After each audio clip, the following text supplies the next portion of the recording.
pessoal, tudo bem? Mais um episódio da série Lendo Primeiros Capítulos aqui no canal. E o livro de hoje é A Seleção da Kiera Cass. Focam nessa capa que eu acho maravilhosa. Tem um vestido azul. Nem sou suspeita pra falar, gente, eu adoro azul. Vamos lá. O livro é do selo da editora seguinte, que é um selo da Companhia das Letras, né? Eles até falam aqui, né? É o selo jovem da Companhia das Letras, mas enfim. A tradução é do Christian Clemente. Eu adoro esse livro. Ele, a princípio, era o primeiro de uma trilogia que conta a história da América. Só que ele ganhou uma continuação, então ele virou uma série de 5 livros. Os 3 primeiros contam a história da América e os outros 2 contam a história da filha dela. Spoiler. Tem um rumor, né, que os fãs esperam há muito tempo a adaptação desse livro, que no caso seria um filme. Tá tendo bastante rumor que estão escolhendo a atriz principal, até cogitaram a atriz, a Sadie do Stranger Things, que faz a Max no caso. Só que assim, eu não tenho muitas informações sobre isso, eu não procurei saber muito sobre isso. Mas, enfim, se tiver um filme vai ser ótimo, isto é, né, se eles seguirem o que tá aqui, porque de adaptação ruim a gente já tá cheio. Mas não é o objetivo desse episódio e bora pro livro.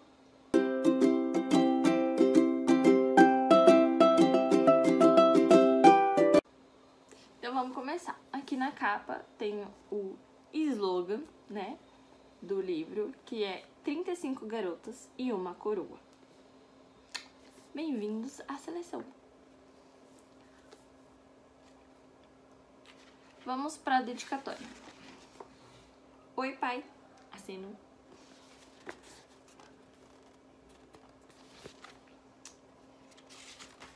Capítulo 1. O capítulo 1 não tem título, tá? E ele tem uma coroinha aqui. Todos os capítulos são marcados com essa coroinha, que é a mesma da capa, olha. Vamos lá, então. Minha mãe entrou em êxtase quando pegamos a carta no correio. Ela já tinha decidido que todos os nossos problemas estavam solucionados, tinham desaparecido para sempre. O grande empecilho no seu plano brilhante era eu. Eu não me considerava uma filha muito desobediente, mas também não era uma santa. Não queria ser da realeza, não queria ser não queria nem tentar. Escondi-me no meu quarto, o único lugar onde podia fugir do falatório da casa cheia. Procurava um argumento que dobrasse minha mãe, mas até então tudo o que tinha era uma coletânea de opiniões sinceras. Não me parecia que ela fosse dar ouvidos a nenhuma delas. Eu não conseguiria escapar da minha mãe por muito tempo. Era quase hora do jantar, e eu, a filha mais velha, que ainda morava em casa, tinha que ajudar na cozinha. Pulei da cama e caminhei para o ninho de cobras. Minha mãe me recebeu com um olhar furioso, mas não disse nada. Nós duas nos movíamos pela cozinha e pela sala de jantar sem falar, como uma dança silenciosa, enquanto preparávamos frango, macarrão e torta de maçã, e punhamos a mesa para 5 pessoas. Bastava desviar os olhos do que estava fazendo para ela me corrigir com um olhar severo, como se assim fosse me deixar constrangido bastante para querer as mesmas coisas que ela. Minha mãe usava essa tática às vezes. Quando eu queria mudar de emprego porque achava que a família que nos hospedava era grosseira sem necessidade, ou quando ela queria que eu fizesse uma faxina pesada porque não tínhamos dinheiro para pagar alguém dos 6 para ajudar. Algumas vezes dava certo, outras não. E esse era um ponto em que ninguém podia me dobrar. Minha mãe não tinha o que fazer quando eu teimava. Puxei a ela de modo que não podia ficar surpresa, mas o problema não era só comigo. Ela andava tensa. O verão chegava ao fim e logo viriam os meses frios e as preocupações. Minha mãe botou a jarra de chá na mesa com raiva. Fiquei com a boca cheia d'água só de imaginar o chá gelado com limão, mas eu tinha que esperar. Seria um desperdício tomar meu copo agora e depois ter que beber água no jantar.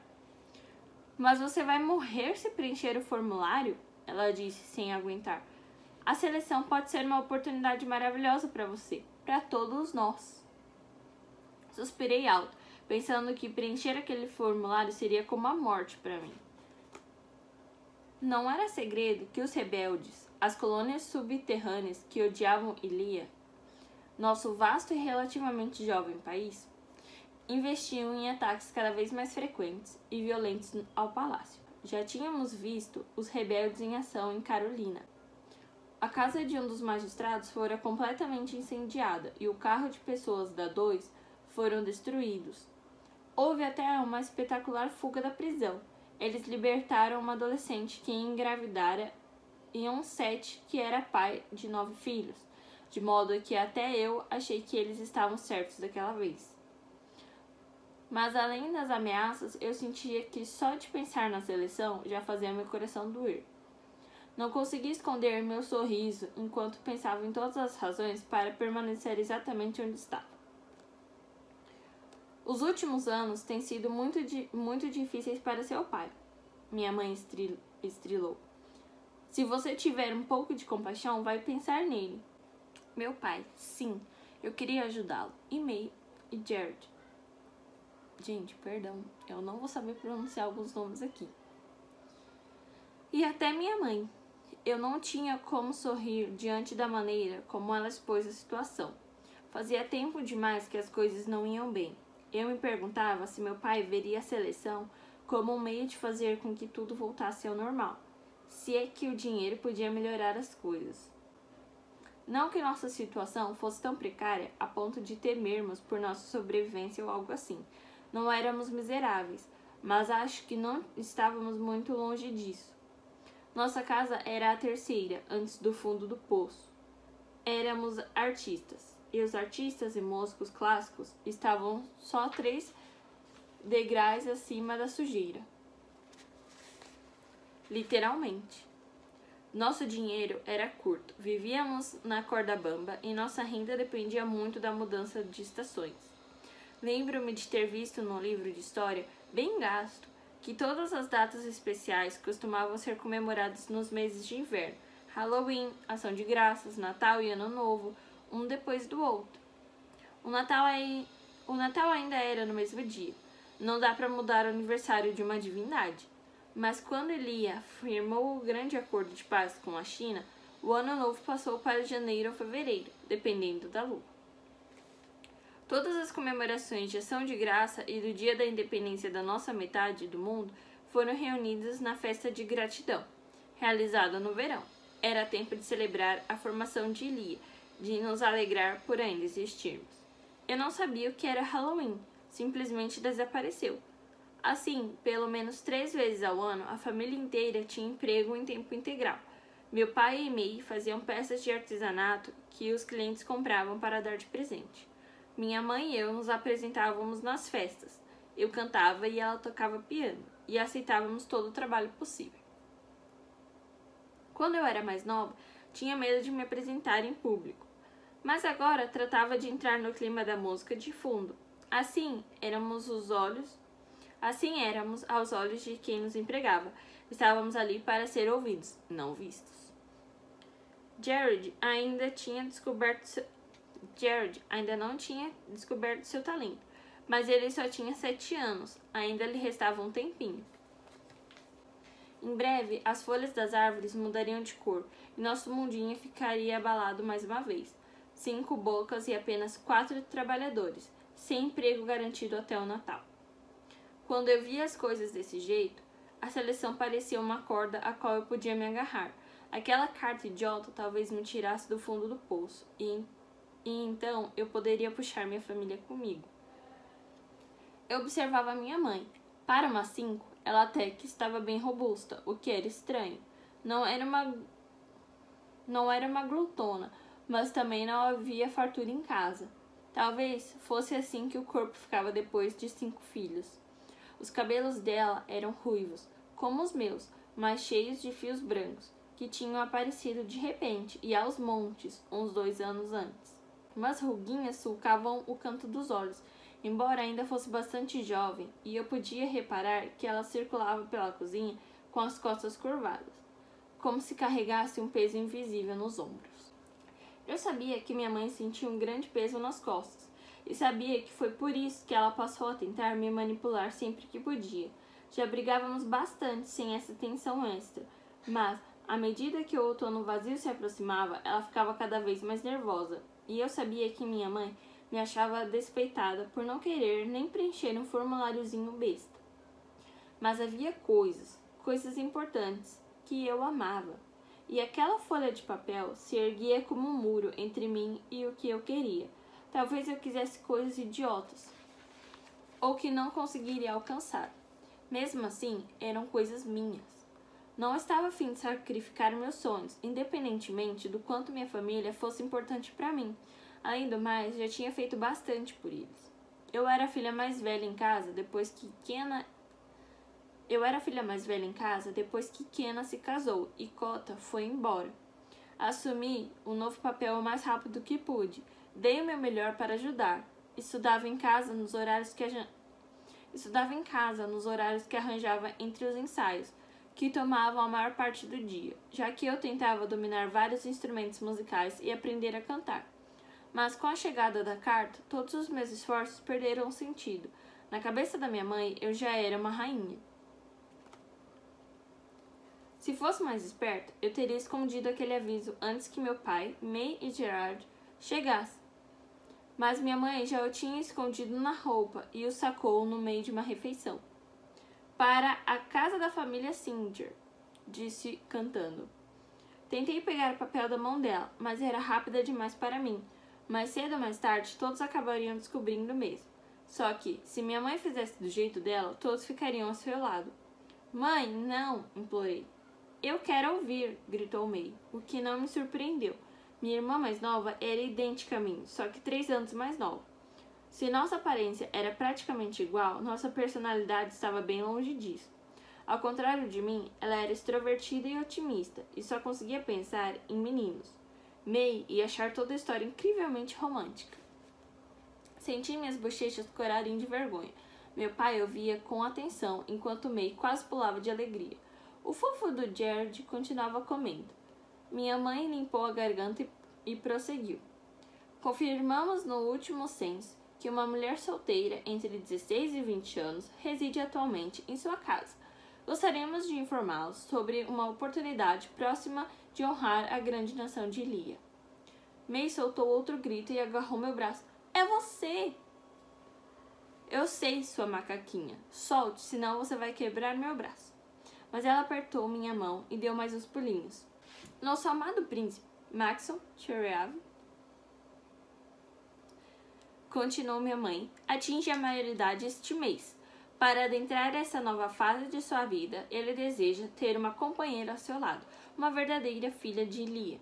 Se sua filha, irmã ou protegida elegível estiver interessada na possibilidade de tornar-se a noiva do príncipe Maxon e a adorada princesa de Ilia, por favor, preencha o formulário anexo e entregue-o no Departamento de Serviços Provinciais da sua localidade.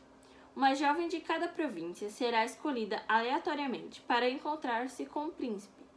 As participantes serão hospedadas no agradável palácio de Ilia, em Ângeles, enquanto durar sua estada. A família de cada participante será recompensada generosamente. Minha mãe alongava as palavras para criar um efeito dramático. Por seu serviço, a família real. Enquanto ela falava, eu olhava para o teto. Era isso que acontecia com os príncipes. Já as princesas eram negociadas em casamento a fim de fortalecer as recentes relações com outros países. Eu entendia porque era assim. Precisávamos de aliados, mas não aprovava. Nunca precisei ver uma coisa dessas, esperava não ver nunca. Havia 3 gerações que não nascia uma princesa na família real. Os príncipes, por sua vez, casavam-se com plebeios para elevar o moral da nação, normalmente instável. Acho que a seleção servia para unir todos os ilianos e fazê-los recordar que o país nasceu praticamente do nada. Nenhuma das opções me parecia muito boa, e a ideia de entrar em um concurso que o país inteiro acompanharia só para ver um riquinho snob escolher a moça mais linda e sonsa do grupo para ser o rosto calado e bonito que apareceria ao lado dele na TV era o bastante para me fazer gritar. Haveria humilhação maior? Além disso, eu já tinha passado muito tempo em casa de pessoas da 2 e da 3 para ter certeza de que não queria me envolver com eles, muito menos com alguém da 1. Tirando as épocas de escassez, estava feliz em ser uma 5. Minha mãe era a alpinista social, não eu. E é claro que ele adoraria a América. Ela é tão linda, derretia-se minha mãe. Mãe, por favor, quando muito eu fico na média. Não fica, disse May. Eu pareço com você e eu sou linda. Ela deu um sorriso tão largo que não pude deixar de rir. E o argumento era válido, May era mesmo linda. Mas ela era mais que um rostinho bonito. Tinha mais que um sorriso vencedor e olhos brilhantes. May irradiava uma energia, um entusiasmo que fazia você querer estar onde ela estivesse. May era magnética e eu, sinceramente, não era. Jared, o que você acha? Você me acha bonita? Perguntei. Todos os olhos caíram sobre o membro mais jovem da família. Não, as meninas são nojentas. Jared, por favor. Minha mãe soltou um suspiro irritado, mas não muito sincero. Era difícil perder a calma com ele. América, você sabe que é uma menina muito bonita. Se eu sou tão atraente, por que os meninos não me convidam para sair? Ah, eles vêm convidar, mas eu espanto todos. Minhas filhas são bonitas demais para se casar com alguém das 5. Kenna conseguiu um 4 e tenho certeza de que você poderia arranjar coisa melhor, ela disse antes de dar um gole no chá. O nome dele é James. Pare de chamar o marido de Kenna pelo número. E desde quando garotos vêm aqui?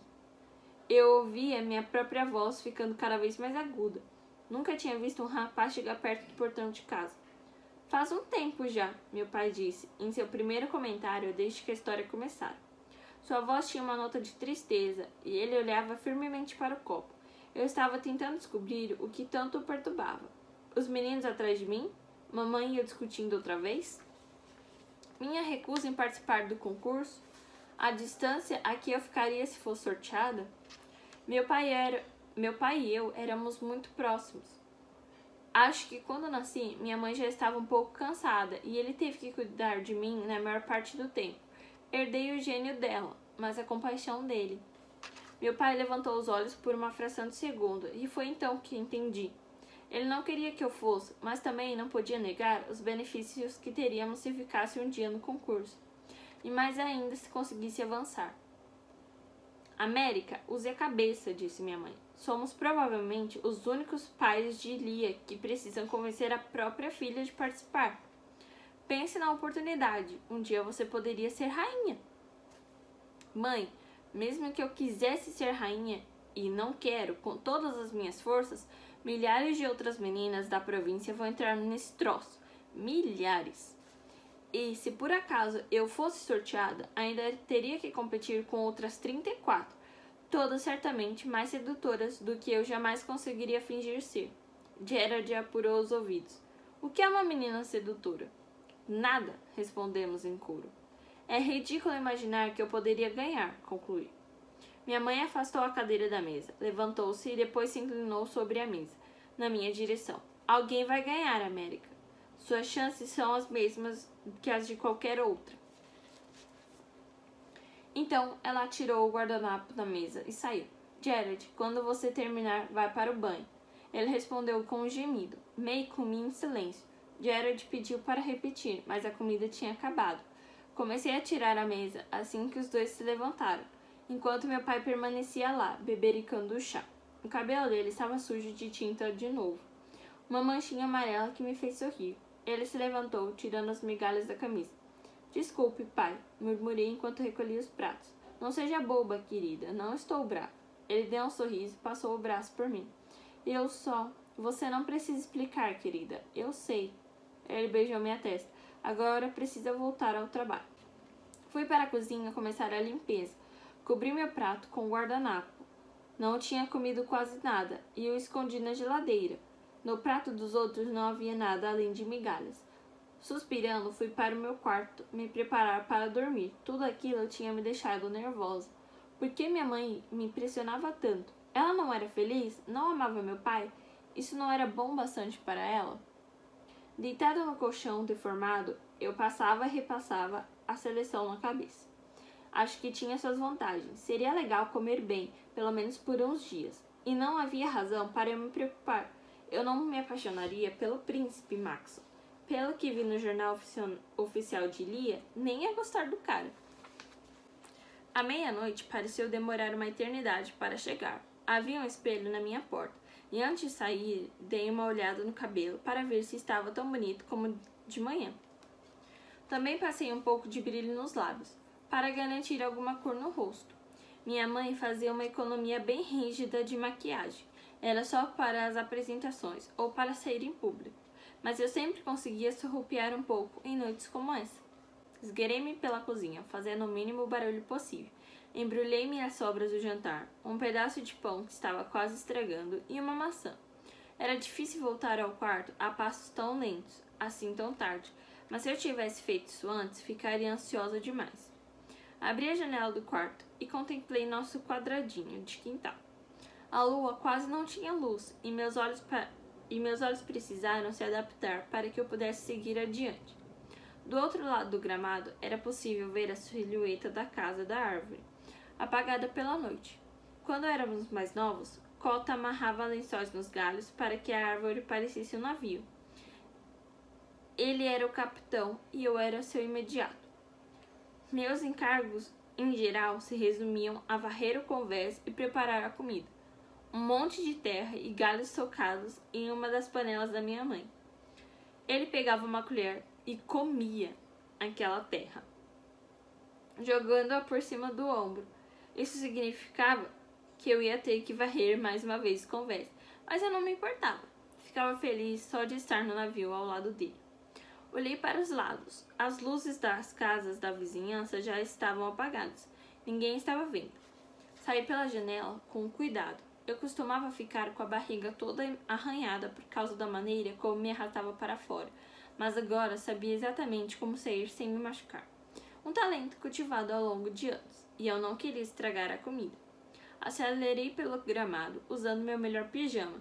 Eu podia ter ficado com a roupa que usara durante o dia, mas o pijama me caía melhor. Acho que as roupas não importavam, mas eu me sentia bonita de shortinho marrom e blusinha branca. Qualquer um podia escalar com uma mão só, e sem dificuldade, as ripas pregadas na árvore. Eu também tinha aperfeiçoado essa técnica. Cada degrau era um alívio. Não era uma distância muito grande, mas ali eu tinha a sensação de deixar todos os problemas de casa quilômetros para trás. Ali eu não precisava ser a princesa de ninguém.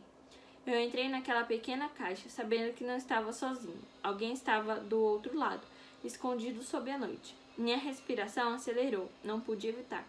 Deixei a comida no chão e apertei os olhos para enxergar. A pessoa se mexeu e acendeu um toco de vela. A luz era fraca. Ninguém poderia vê-la, mas bastava. Finalmente o invasor falou, abrindo um sorriso malicioso. E aí, linda? Então, gente, lemos a seleção. Espero que vocês tenham gostado. Podem me recomendar livros para os próximos episódios. E é isso. Até o próximo!